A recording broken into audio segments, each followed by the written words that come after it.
বর্তমান সময়ে ট্রেন্ডিংয়ে থাকা এই ছবিগুলো আপনি কিভাবে তৈরি করবেন চলুন দেখে আসি। তার আগে ছোট্ট একটি রিকোয়েস্ট, এমন ধরনের ভিডিও প্রতিনিয়ত পেতে চাইলে আমাদের চ্যানেলটি সাবস্ক্রাইব করতে হবে এবং ফেসবুক পেজটি ফলো করতে হবে। তো কাজটি করতে হলে সর্বপ্রথম আমাদের গুগল জেমিনি অ্যাপ্লিকেশনে চলে আসতে হবে। এরপর আমাদের ক্রিয়েট ইমেজে একটি ক্লিক করে একটু স্ক্রল ডাউন করতে হবে।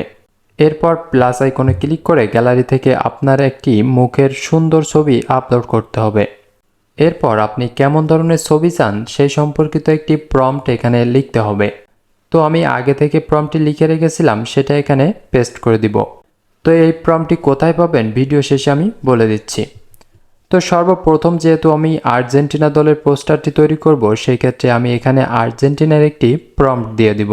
তো এখানে একটি ইন্টারেস্টিং কথা হলো, এই প্রম্পটের মাঝখানে আমার নিজের নাম লেখা আছে। তো এই নামটি কেটে নামের জায়গায় আপনার নামটি বসিয়ে দিবেন। এরপর এখান থেকে সেন্ড বাটনে ক্লিক করতে হবে। এরপর এখানে কয়েক সেকেন্ড অপেক্ষা করলে আপনার পোস্টারটি পেয়ে যাবেন। তো দেখতে পাচ্ছেন আমাদের ছবিটি কিন্তু রেডি। এখন আমরা সেম প্রসেসে ব্রাজিলের পোস্টারটিও তৈরি করব। তো সেম প্রসেসে ব্রাজিলের পোস্টার তৈরি করতে হলে আপনাকে এখানে ব্রাজিলের একটি প্রম্পট পেস্ট করতে হবে।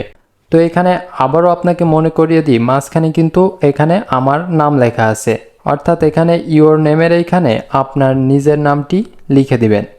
লিখে জাস্ট এখানে সেন্ড করার পরে কিন্তু কিছুক্ষণ অপেক্ষা করার পরে আপনি আপনার পোস্টারটি পেয়ে যাবেন। তো কয়েক সেকেন্ড অপেক্ষা করার পরে আমাদের পোস্টারটি কিন্তু রেডি।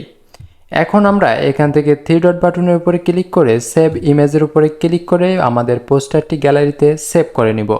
তো প্রম্পটটি আপনি কোথায় পাবেন? এই ভিডিওর কমেন্ট বক্সে আপনি আপনার পছন্দের দলের নামটি লিখে কমেন্ট করলে সেই কমেন্টের রিপ্লেতে আমি আমার প্রম্পটগুলো দিয়ে দিব। সেখান থেকে জাস্ট কপি করে আপনি আপনার ছবিতে অ্যাপ্লাই করতে পারবেন। তো দেখা হবে পরবর্তী ভিডিওতে। সে পর্যন্ত সবাই ভালো থাকবেন, সুস্থ থাকবেন। আল্লাহ হাফেজ।